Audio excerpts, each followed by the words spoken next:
It's Nika's real talk from a real place. It's Nika's real talk from a real place.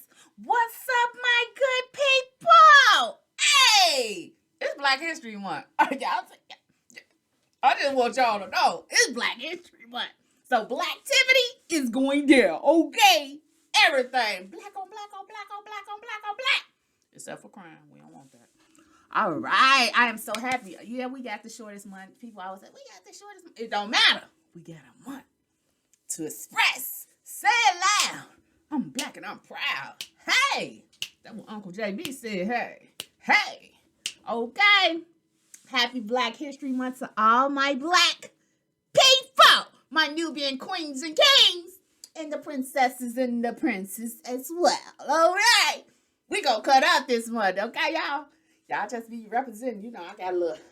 What I got on today? Let me show y'all what I got on. Got on a little. Oh, she rock rough and stuff with her Afro puff. Okay, you see my Afro girl right there. She stay right there. She don't never go nowhere.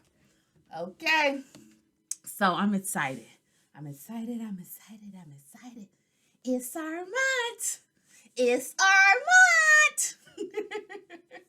And before we get into the topic today, I just want to say, Journal to Victory, the purple book. You can purchase that on Amazon, and you should look under Coach Shanika Curtis Hayes. Okay, get this book, y'all. Y'all be playing around, y'all. I mean, if y'all want to be free, I mean, that's just if y'all want to be free. If y'all don't get it, you know. The other book, Black Girls Are Pretty Sweet, Sweet Dreams.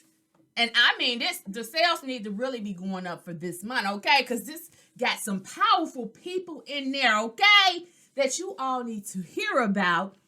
Even if it's just a glimpse in the children version, it's still amazing. All right, get your book. Black Girls Are Pretty Sweet, Sweet Dreams. Me and my daughter, Brooklyn, is the author of this book. And I'm excited because my baby, okay, is about to be 10. As she say, double digits. She's about to be double digits, okay? Her birthday is February 19th. But before I get to her, I got to talk about my love child, TJ. He will be 18 on February the 15th. So I was in labor with him a day before, you know. I was in labor on Valentine's Day, okay? I was in labor, child. But I made it through, okay? And he is here. He's going to be 18 years old. So I'm glad my children, I have February babies. So y'all know when I was kind of fired away. I ain't going to put my business in the street. But it's out there. So I'm excited. My babies are going to grow up. TJ, he's doing a lot this year. He's going to be going to college. He's going to prom. Baby, we about to turn up, okay? Celebrate our children, okay? Let them know that you love them and you support them. Because I'm telling you, if we don't do it as parents, somebody else in the streets will. And when the streets get them, it ain't right. That's all I'm going to tell you. Been there, done that, know how that feels. But anyways, so our topic today is facing the hard realities of our past, okay? People don't like to talk about that.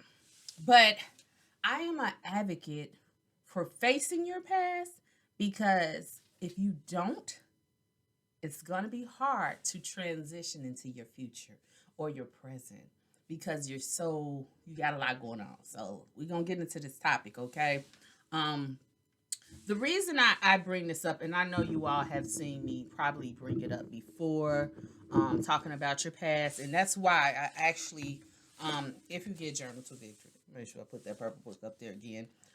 You'll see me share different highlights of my life, of my past. I have dealt with a lot of trauma, okay?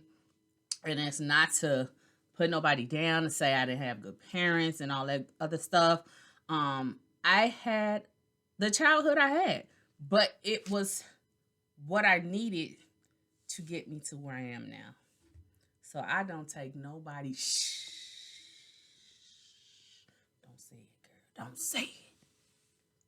Got virgin ears, probably. I don't know. But so long story short, the things that I had to go through, It made me a stronger person. Do I sometimes reflect back to what happened? Yes, because I'm just like, why would people do that? Why would this person do that? I don't understand it. And at the end of the day, it's not really for me to understand. But now, knowing God the way that I do, I can actually put it together that it's part of my purpose. I had to go through the pain. I had to go through, being tormented as a kid in order to really understand. So now, baby, that's why I don't mess with nobody. When it comes to my peace, leave me alone. If I get ignorant. Ignorant. With a T at the end. Ignorant. Okay. So I really, really, really focus now, knowing that I've been through all the stuff that I've been through. I didn't let it overtake me. I didn't let it really, really get me to that point. So this topic is a heavy topic, but it needs to be said, it needs to be heard, because so many people, they take issues of trauma, especially past trauma, and they try to sweep it under a rug, and it's that one incident that can trigger you back off.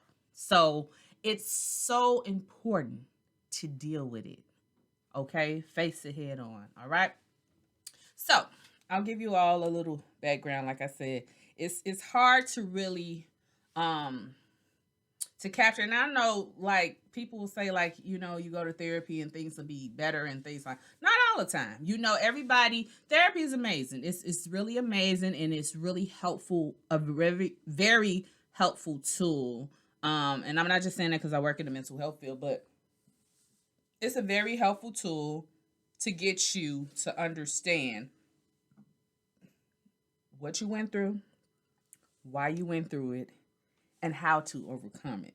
So a lot of people be like, go to therapy, go to therapy. But therapy is it's supposed to deal with the root of the issues. Okay, that's wonderful. But when you're done with therapy, how do you put those techniques that you learned into place in your real life? Okay, because this is real life stuff that we're going through. So some things I experienced, one, I tell my story of, I was molested when I was a kid, from the age of 5 to 10. And not only did I experience that hurt and that pain, but I also experienced, being mentally abused, like being cursed out, things like that. Just anything to tear a kid apart and make them to feel like they ain't. I went through it. I was that kid that went through all of that. From being called black and ugly and all this other stuff that was said about me. At the end of the day, I took a lot of it in, and I was just like, I didn't understand why people treated me that way. I just didn't get it. And it was, from family. So I'm not pointing any fingers. I'm not telling any names. I'm not dropping names because this ain't that. But it was people that, close to me, So, whew, child. I went through a great deal of pain. And it led me to the point that I didn't want to face reality.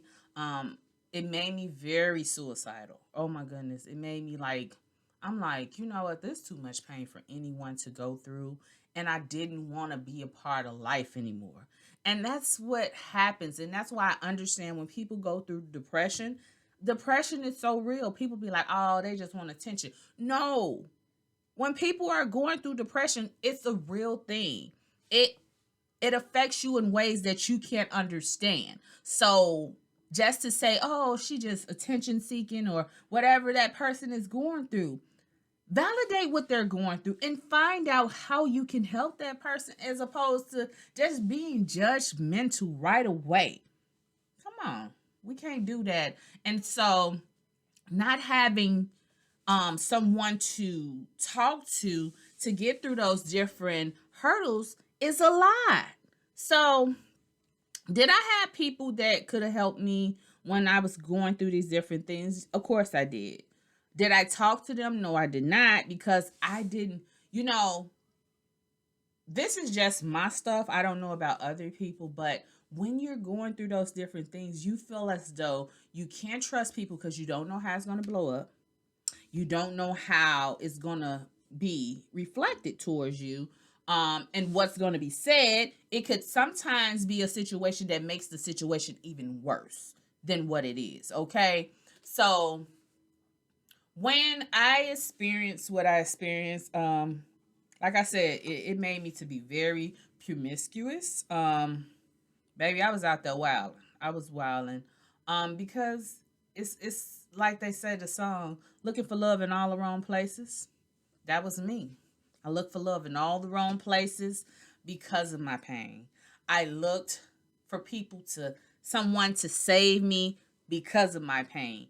I looked for someone to be, I didn't want to say it, but I still cried out. That was me. Okay. This is real talk. So I give it to y'all real and in a raw, you know, and going through that, it made me withdrawn. Okay. So with me being withdrawn the way that I was, it also just kind of just it led me to box myself in. I don't really trust a lot of people a lot of times. When I do mess with people, I love hard. Okay, I love hard, but a lot of times, when you have experienced what I have experienced in this life, you just be looking at people sideways. So the minute that someone start, I don't like people killing my vibes. Okay. Don't mess with my vibes, baby. Leave me alone. So if you see me enjoying life, hey, because I love to dance, I love to party, I love to have a great time. Let me live my best life, okay? Because I earned it, okay? I earned it. Get through it. Hey, hey. So, you know, it's hard. It's very hard when you have endured so much, because then you look at life in a different way. And it's not to be like, oh, I just hate life. It's more of, wow. Wow. So when I do life coaching, or whatever I'm doing to encourage somebody, when I talk to people, I'm not just talking off of my account. I'm talking through what I've experienced, how I experienced it, why I experienced it. And knowing that I went through those things, I know that there's something that I can go. Like they always say, there's a light at the end of the tunnel. So I'm not fully all the way there at that tunnel, the end of the tunnel, but I have made it further enough to really like understand and reflect on what happened in my life. And like I said, people get mad when you're processing your pain. People get upset. And a lot of times people get upset because they think that you're targeting them because you're telling your story. And it's not even that. This ain't got nothing to do with you. It's just the point that it happened to me. Okay? I am allowed to express what went on. And yes, and I don't have to be angry about it no more. I don't have to be, ugh. But what I will do, I'll make sure that I watch and guard myself. I guard myself from who I let in. I guard myself on who I expose myself to, or whatever the case may be. I don't normally tell my story unless God has like led me to tell it. And it's somebody that has went through something and they're hurting, and I want to be able to speak life to that person. That's what God has done for me. And so, like I said, I use it as a stepping stone. Because a lot of times when we go through different traumas and things like that, we can disconnect from everything. That's not what God called us to. And I get it. Sometimes it takes other people a longer time to get to where they need to. And sometimes people be like, boom, I came right out of it. But that's not everybody's story. So everyone has different things that they experience. But I want to tell you that have been through that hurt or been through that pain. It's time for you to let go so that you can help somebody else get to that next level. I mean, we didn't just go through that pain to be like, went through that feeling good. No, because we know it didn't. And we're not going to sit here and lie to ourselves. But there is a course now that you can help someone else. That's what life is all about. It's about us having these experiences and coming back full circle. Helping someone. Whether it be family, friends, or whoever you may open yourself up to. That's what life is about. So a lot of people don't want to face their harsh realities of the past. And they care not to even talk about it. But I tell you, and I know sometimes y'all see me give a lot of stories about other people because I just have to use examples. But I'm telling you my story. I'm telling you where I came from and what hurt me and how I was basically out to just be done, you know? But that's not what God had. So even when people now see me, they be, oh, she thinks she's this, she thinks she's that. Baby, I don't think nothing. I just know that what God did for me, I will not let it happen again. When I feel like somebody treat me bogus, baby, I'm gonna say something because I'm not about to. I didn't live through all that. So I have a very low tolerance from different things that people try to do, and they don't understand why I cut it at the gate. Because the thing is, now I have to protect myself in this life so that I would never experience the pain that I went through. Yeah, it was for reasons for me to go through that, but that don't mean I have to keep on going through that. And that's why I tell somebody in a minute. When people want to start drumming and all that other stuff, I be like, look, just like that. Look, been there, done that, not doing that, okay? All right? Because that's what people, they just feel like you have to accept their shit, and you don't have to. You know, you don't have to accept someone mistreating you. You don't have to accept someone that puts you down and make you feel like you're less than.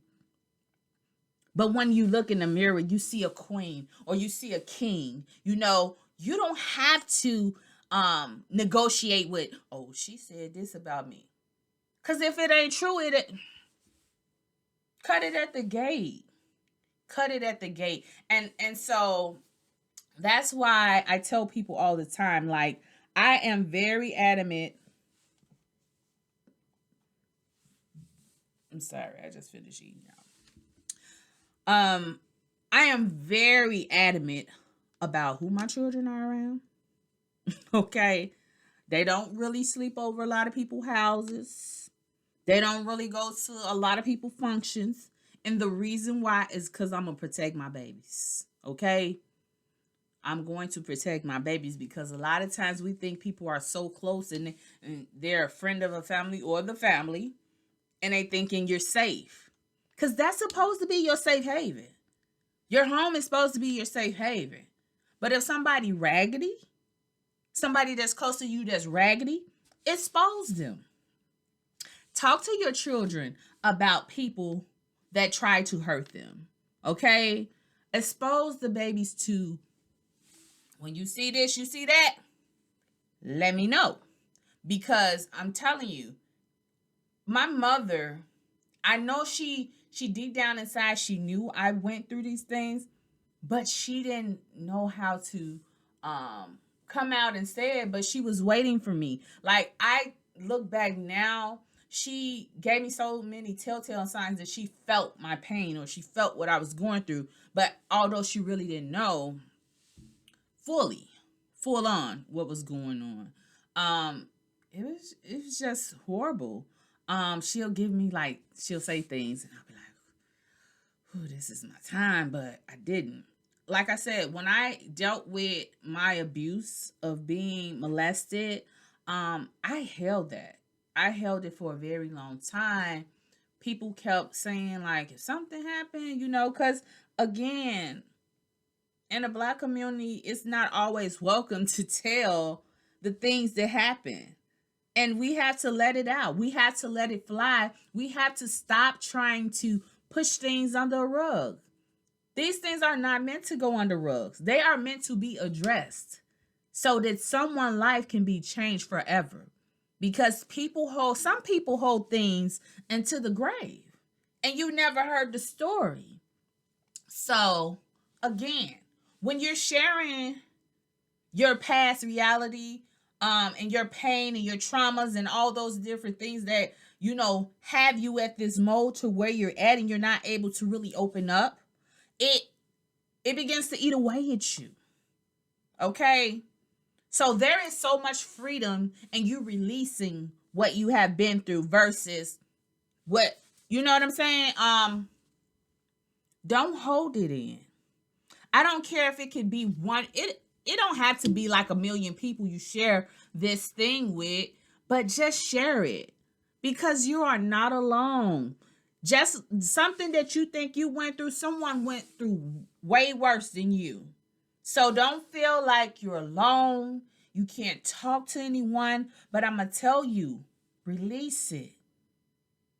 Every trauma, every pain, you have to release.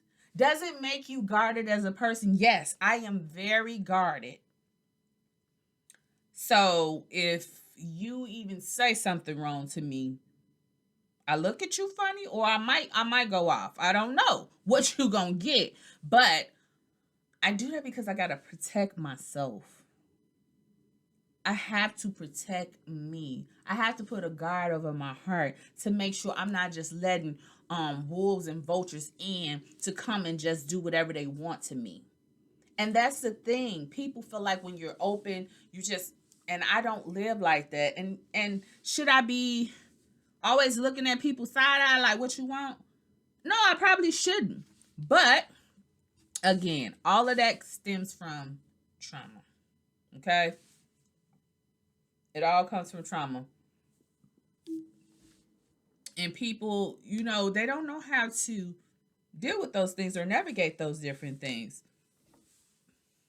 I have people right now that are upset because I shared stories of my past. I didn't do any name dropping, but it's just the fact that people know that it was spoken of. It's like, oh my goodness, why? Why she do that? Why not? Why not speak life into someone else so that they can be free and whole? Okay? Why not walk in your wholeness? We have nothing but space and opportunity to do that. God didn't bring us into this life to be like, okay, we're just going to walk around like this. No. Share your truth. I'm going to be 40 years old this year. And I have exposed everything that has went on with me in my past that has affected my life. And the reason why, because I want other people to be free. I don't shed light on stuff because I'm trying to be this evil person and make people feel like they're a big bad wolf. If you feel like a big bad wolf when my story is told, baby, that's because that's on you. You got some stuff you got to deal with. But guess what Nika gonna do? Nika gonna be free at last, free at last. Thank God Almighty, I'm free at last. Because that's what God called us to. He called us to be free in our minds and our thoughts. We shouldn't have to go around repeating different traumas in our head and what some things. That's why a lot of people have PTSD, because they're stuck. They cannot get past the point that this happened to them. So you're not alone. You are not alone. So my suggestion and recommendation to you all, when you are struggling, figure out why you're struggling. Okay? That's the first step to getting free. Figure out why you're struggling. Figure out how it has affected you and how it's going to affect others around you. And once you get those different things situated, you can be able to be free in yourself. And then finding out, what do you want to do now that this issue has been arisen? Okay? What are you going to do now? that your story's been told? What are you going to do now that you feel like you're a little bit more free than you used to be? It's time for you to free others. You don't just go through these different mysterious things that you go through just to be like, ooh, I went through the hood life, lived in the hood, raised in the hood, growed up in the hood. I mean, that's all, whatever you want to call it. I understand. But life is about us be releasing our pain and going to help others be released as well. There's so many people that don't know what to do and how to do it. This podcast today is for you. It's for you to speak your truth. But pray about who you want to release it to. Because all the time when we release stuff, it's not meant for us to just be like, oh, I released it. I'm grateful for, being able to live my life. Was the stuff that I went through wrong? Yes. It was really wrong. Did it break me? Yes. It broke me in many ways. Did it break me as far as where in relationships I don't really trust? Yes, it did. But at the end of the day, I'm still working on me. I'm not going to be perfect. I'm not going to even pretend like I'm perfect. I'm too real for all that. What you're not going to ever get out of me is fakeness. You're going to get nothing but realness. Baby, every cup of tea you get from me is going to be a real cup of tea. Okay? Not that other blended stuff that people find. It's going to be the real deal. So, with your pain and everything that you went through, take it, reflect on it. How it makes you feel, how it affects you. And we got to dig deep in, because I'm telling you, when you leave those things that they lie dormant in your heart and in your mind, it messes you up and it messes up your connection to people. So free yourself. Free yourself. Free yourself. You don't have to walk in bondage. You don't have to feel like you're hopeless for the rest of your life. There is hope. God is hope. God is hope. God is hope. God is hope. There is hope in the Lord if you trust him and you made him your trust. So I am so glad that God is yet freeing me daily from all of this bondage. Because, baby, I'm telling you, it'll put you in a chokehold and have you in there like, can I get out? You don't have to live like that. You don't have to live like that. Free yourself. Free yourself in your mind and your thoughts. Because life is for us to live in that more abundantly. I don't care what you're going through right now today. Because, what you're going through at that time could affect you, right? But we have to live our lives in freedom. God has called us to freedom. He has called us to live in peace. Jesus, the Bible talks about Jesus being the Prince of Peace. So that what does that mean? Jesus is the Prince of Peace. He wants us to walk in peace. He wants us to walk in freedom. He wants us to have everlasting life in him. Because that's the only way you get to the Father is through him. All right? That's just my belief. That's what I believe, y'all. Okay? I ain't pushing this on nobody else. But I'm going to tell you. God has healed me from so much. And I am grateful. I want people to walk in freedom. I want people to be whole. Because there's so many people that go through these different things, and it tears them apart to the point that they're hopeless to themselves. If that is you, there is hope for you. There is hope at the table for you. You don't have to walk around in bondage like that. Be free, okay? I love you all. I want you all to be the best person that you can be in all things. And I just want to pray really quick for people that have been through different traumatizing experiences, because it's not easy.